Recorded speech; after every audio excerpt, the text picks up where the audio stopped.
Welcome to another edition of the McEnulty Method. We're here with Frank McEnulty, who is going to help us once more, guide us on the next step towards financial independence, financial freedom. So, Frank, you really piqued my interest with the topic today, good debt versus bad debt. I'm kind of surprised to hear there is such a thing as good debt. Uh, what the heck is the difference? Oh, thanks, Bill. Good to see you again. And yes, with anything, there's good and bad in things. Bad debt is debt that really puts you further in a hole. It's not helping you create value for yourself. It's not helping you create income. It's not moving you forward. Whereas good debt is debt that allows you to buy a home, which helps you to build equity, invest in a business, helps you to build your financial wealth, and things like that. So, it's hard to say that that one thing is absolutely bad or absolutely good. So why don't we talk about several of them? You know what? I would love that, especially let's start with bad debt. I like to get the bad news out of the way early. And I think for me, what seems like the most obvious suspect, credit card debt. Well, I think we need to differentiate with credit cards. There's credit card use and credit card debt. Now, I have credit cards. I have to use them for the business. I use them in everyday life, but I don't have credit card debt, which means I pay those credit cards off every month. And so it's handy. You can't do everything nowadays without a credit card unless you tie everything to your bank accounts. And I'm not a huge fan of that. Where you get in trouble, where credit card debt is a bad thing, almost universally, is when you're making payments on your credit card. You're not just paying off what you use it for each month. Because I applied for another credit card the other day, and the interest rate they were offering was between 15 and 25%, depending on my credit score. And it's funny, they haven't told me yet what my interest rate is. Now, I don't really care because I have no intention of ever paying them a dime of interest. So to me, credit card debt is very bad because you're going to be paying them a lot more money for what you bought than what you thought you paid for it if you make payments over the next 2 years. All right. It kind of makes me a little, this is something we can go into deeper. We can do a whole segment on, or, a whole show on credit cards and credit card debt. If you find yourself, though, if you are making monthly payments, but that's about all you can afford, does it make sense then to get like some other kind of loan to pay those off? Only if you're not going to use the cards again and run them up. Right. Where people get themselves in a lot of trouble, they say, oh, okay, I'll borrow this money to pay off the credit card, but then I'll keep using the credit card. I'd also like to bring up the point that there are ways, if you find yourself in a hole with credit card debt, there are nonprofit companies that will help you deal with the credit card companies. They will help you get paid off. They will help you get the interest rate knocked down. No one really wants you to go bankrupt. No one wants you to not be able to make your payments. They don't tell you about these things because they want to keep collecting the interest. Sure. But if somebody finds themselves in trouble with credit cards, there's a couple really good nonprofits that'll help you get out of credit card debt very quickly and a lot easier than you could do it on your own. Well, that's good to know. Now, one other loan that I've personally never done, but I did know some people back in the day that did, is a payday loan. What can you tell me about payday loans? Well, payday loans are basically legal loan sharking. It's amazing that if you have a lender's license in the state of California, you can charge basically any interest rate you want Wow. I believe usury in California is either 12 or 15% a year. But payday loans are basically 10% a week, Wow. which equals about 500% a year. And so, like I said, it really is legal loan sharking, but only because they have a lender's license. So they can lend you $100 and collect $110 when you get paid at the end of the week. All right. So we'll avoid those. That's just the whole idea of the payday loan kind of scares me. So let's move on to the good debt. Let's talk about, and I'm sure that very few people are going to say, oh, this is a good debt, student loans. What do you do with your student loan debt? How is that good? Once again, it's a good debt if you're using it for the right purposes. You're using it, if you're taking out lots of student loans just because you don't want to work and you want to go to college and have the college experience and hang out with friends and join fraternities and sororities and all this good stuff, but you're not at the same time getting a degree in something that'll help you get a job that will pay those loans off, that's very bad debt. Because you're building this huge cloud that's going to hang over you for decades. So my 16th century French poetry degree is not really a good idea? Probably not a good idea for getting a lot of student debt. I mean, if you're planning on just taking that degree and getting a teaching credential and teaching, then it's not the worst thing in the world because you do need a degree to teach, and we need good teachers. But at the same time, you might want to try and work a little more during college. You might maybe spread college out. You don't have to get through in 4 years. You're still going to work for 40 plus years, whether you graduate when you're 21 or whether you graduate when you're 28.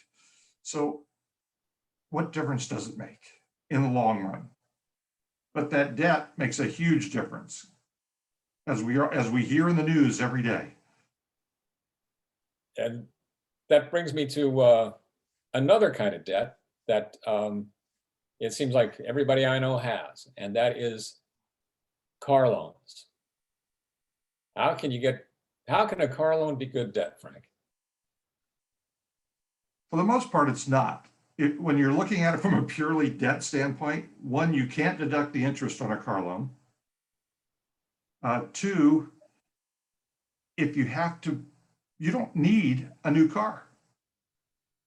You don't have to have that good a car. I know people think, oh, I need this car. I need it. I have to impress people. No, you probably don't. But once again, a lot of debt comes, is it good bad debt or bad debt, depending on how much you have to pay every month. Remember, we're talking earlier, we've talked about spend less than you make. Mm-hmm. Well, this is where the debt comes in. Do you need a $700 car payment?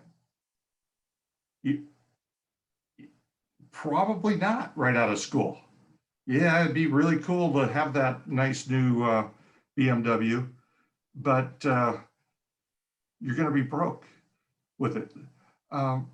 So buy a used car, buy less of a car than you think you can afford, or buy a car and say, I can pay this off in a year or two because I'm making enough money.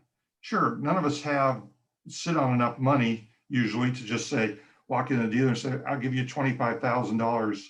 I'll write you a check for that car, especially people just starting out. But you want to start out with something more affordable because you want to be cash poor. You always want to be able to have your debts manageable. So is car debt by definition bad? Some people will say yes. I would say no, because we all need it, but can you truly afford it? If you can't truly afford it, or it's more than you should be paying out of your monthly payment, then it's bad debt. All right. So it kind of gets back to an example you used a while back with talking at like Starbucks or somewhere, getting your $5 cup of coffee versus getting that cheaper cup of coffee at the diner for like 75 cents or a buck. If you're getting coffee, get the coffee you can afford. So I guess You'll feel better. You won't have this pressure on you. And in the future, you have something to look forward to. Now you can get a better car when you get a better job, when you get more money. there you go. Not everything doesn't happen in the beginning.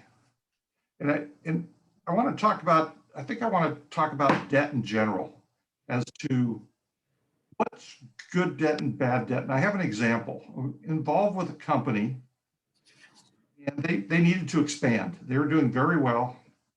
They needed to expand. And one of their relatives, the owners, one of their relatives offered them money to expand the business. And they offered them the money at 15% interest. Yeah, the look on your face is the same. The owners gave me when they were saying, how can he charge us 15% interest? This is ridiculous. We're not going to pay 15% interest. That's a horrible loan. And I was like, no, it's actually a really good loan for you, because by borrowing that money, you're going to be able to triple the size of your business. And you're going to be able to pay them back very quickly when you expand the business. So it was 15%, a really high interest rate. It actually turned out to be very cheap money for them, because they were able to pay it back, I think, in less than 2 years. So the interest rate became irrelevant because it had a purpose. They were earning more than 15% on the money.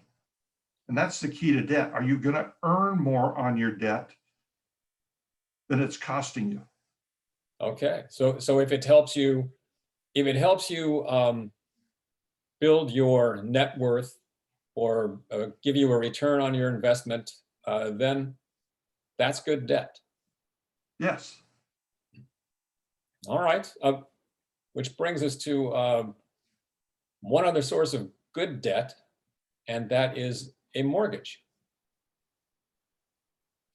Well, we live in Southern California, so we're not, no one here is buying a house with cash. Or I should say, very few people are going to buy a house with cash. You're going to need a mortgage. Well, once again, it comes down to how getting the debt you can afford.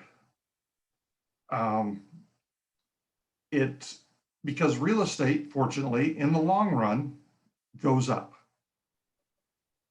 May not go up tomorrow, right? Right now, we're in another one of those periods in Southern California where it's just like, oh, it's just going to be more tomorrow. It's going to be worth more next month. It's going to be worth more next year.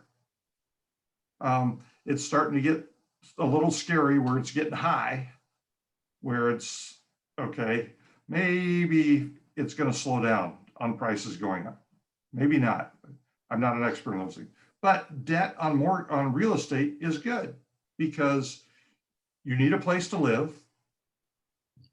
And so you're now making a decision. I want to own the place where I'm going to live rather than rent. If the mortgage payment is reasonable, and long-term reasonable, mortgage companies, financial planners, all sorts of people say that you should keep your total mortgage payment around 35% of your income. Mm-hmm. That gives you enough money for food, savings, having some fun, getting a car, all the things you need to do with your life without being, they say, house poor.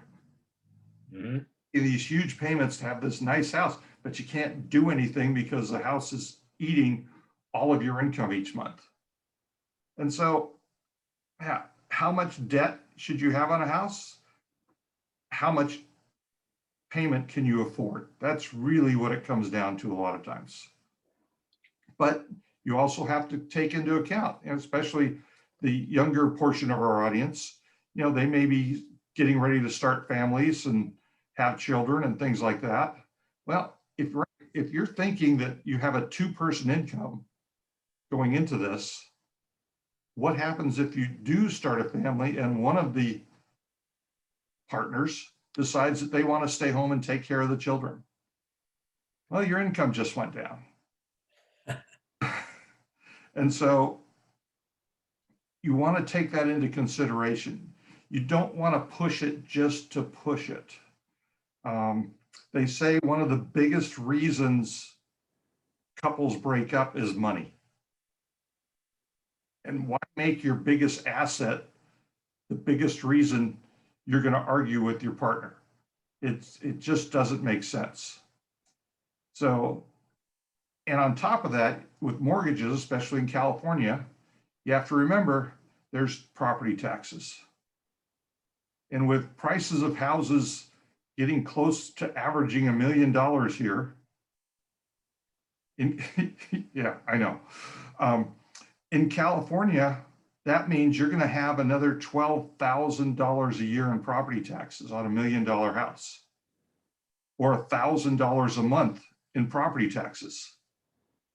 So it all adds up.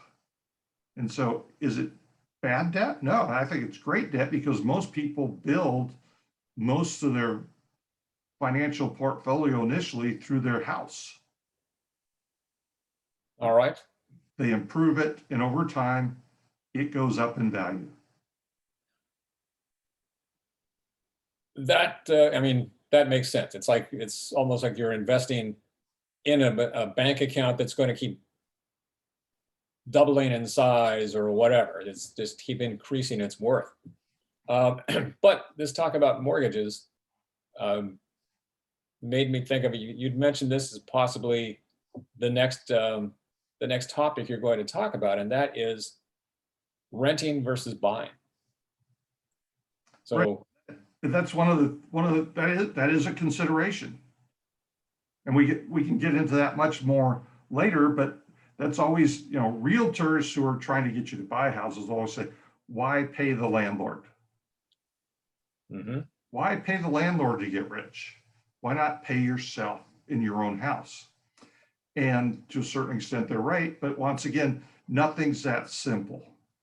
It's, what are you looking at in life? What are your plans? What do you think is going to happen? And so, yeah, I think that's a whole nother on whether renting or buying makes sense. All right. I think that'll be a good one. But you just said something there that it seemed like it applies to all of this debt, is that if you know what your financial goals are, then you have a much better, much clearer idea of whether this is going to be a smart move and good debt, or it's just going to end up being trouble. Is that right? Absolutely. You all learned something then. In mind what your ultimate goal is. And people's goals are different. I mean, I know people that make a lot of money and their whole goal in life is to stop working and just hang out at the beach and surf. They don't need much money for that. Whereas other people, they want to have they want to have a beach house, and they want to have a ski resort, a ski house, and take lots of vacations. So yeah, it's what you want in life. You have to factor everything around that. All right. Well, thank you, Frank. And I look forward to the next one. So you can help us all get Thanks, what we Bill. want. And I think we talked about trying to get our friend Kurt Kingset to join us for the buy versus rent discussion, because Kurt is a realtor, but he comes at the buy versus rent decision from a rather unique position himself. Yes. He's buying a house so he can afford to rent a place. Right. But yeah, no, we'll see if we can get Kurt in here, and that'd be a lot of fun. And he does, I mean, he's had a lot of experience as a real estate investor too, as well as a real estate agent. So we can get into this in a lot of detail and figure out, help people know when they should be renting and when they should be buying. Sounds good. All right. We'll see you soon, Bill. All right. Thank you, Frank. Aye. Bye-bye.